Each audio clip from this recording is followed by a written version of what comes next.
ત્યારે એલિશબાના દાડા પૂરા થયા અને એલિશબાએ બેટાને જન્મ આલ્યું.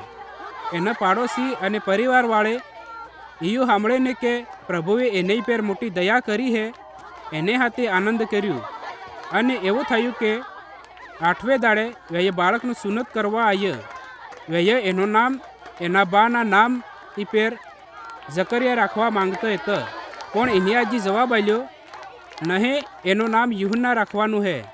એનવે એલિશબાને કીધું, તારા પરિવારમાં કેનોએ આ નામ નહીં.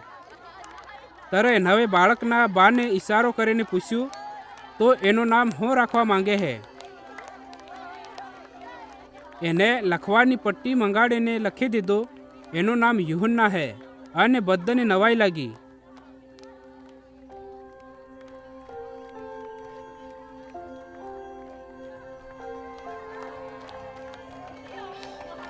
તરત જકરિયા ફેરથી બોલવા લાગ્યો અને પરમેશ્વરની સ્તુતિ કરવા માંડ્યો. અને એને આજુબાજુના બધા રહેવાવાળામાં બીક ભરાઈ ગઈ. અને એની બધી વાતોની ચર્ચા યહૂદિયા પરદેશના બધા ડુંગરાળ ઇલાકામાં ફેલાઈ ગઈ. અને બધા સાંભળવાવાળે પોતપોતાના મનમાં વિચાર કરીને કીધું, ઈયું બાળક કેવું હે, કેમ કે પ્રભુ પરમેશ્વરની સામર્થ એને હાથી હે. ત્યારે એનો બા જકરિયા પવિત્ર આત્માથી ભરપૂર થઈ ગયો અને ભવિષ્યવાણી કરવા માંડ્યો. ઇઝરાયેલના પ્રભુ પરમેશ્વરની સ્તુતિ થાય, કેમ કે વેયો પોતાના મનખનું તારણ કરવા હારું આવ્યો હે.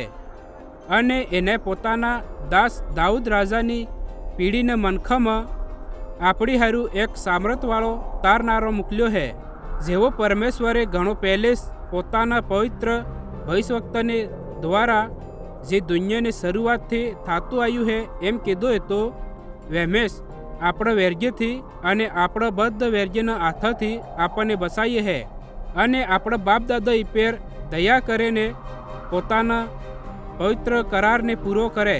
અને વૈયાહમ જેને આપણા બાપ દાદા ઇબ્રાહિમ હાથે ખાધા હતા કે વૈયો આપણને આપણા વેર્ગ્યથી બસાવે, એટલે કે આપો એને સામે પવિત્રતા અને ધાર્મિકતાથી પૂરી જિંદગીભર કંઈ બીક વગર પરમેશ્વરની સેવા કરી શકીએ.